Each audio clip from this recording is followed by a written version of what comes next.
ஒரு வழியா எனக்கு சட்டையை கிழிச்சு விட்டாங்க. ஆபாசம் காட்டக்கூடாது ப்ரோ. முதல்ல இவன் அடிச்சா சரியா போயிரு. இவன் தான் மாலையை பிடிச்சி எல்லாத்து மேலேயும் தூக்கி போட்டுட்டு இருக்கிறான். ஸோ என்னாச்சுன்னு பார்த்தீங்கன்னா, ரீசெண்டாக நம்ம கோயிலில் நோம்பி முடிஞ்சு கம்பம் இருக்கு இல்லையா, அந்த கம்பத்தை வாய்க்காலில் விடுறதுக்காக எடுத்துட்டு வந்திருந்தாங்க.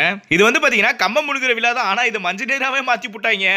சரி, நம்ம பசங்களாம் உட்கார வச்சு கூட்டமாக ஒரு ஃபோட்டோ எடுக்கலாம்னு சொல்லிட்டு ஃபோட்டோ ஒன்று எடுத்தேன். ஃபோட்டோ எடுத்துட்டு நம்ம பசங்களாம் பார்த்தீங்கன்னா கூட்டமாக டான்ஸ் ஆட ஆரம்பிச்சிட்டாங்க. அதை நீங்களே பாருங்க.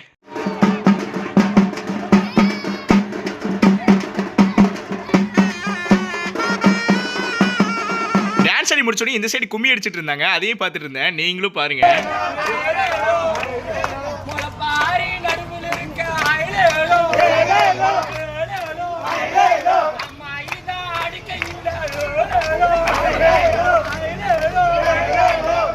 இது வந்து பார்ட் 1 வீடியோ. பார்ட் 2 வீடியோ பார்த்தீங்கன்னா கம்பத்தை வாய்க்காலில் விட்டாங்க இல்லையா, அதெல்லாம் வெயிட்டிங்ல இருக்கு. நான் அடுத்தடுத்து அப்லோட் பண்றேன். கடைசிட்ட என் மண்டையை பார்த்தீங்கன்னா மஞ்சபாக்கா மண்டையா மாத்திட்டாங்க. அடுத்த வீடியோல பார்க்குறேன். பாய்.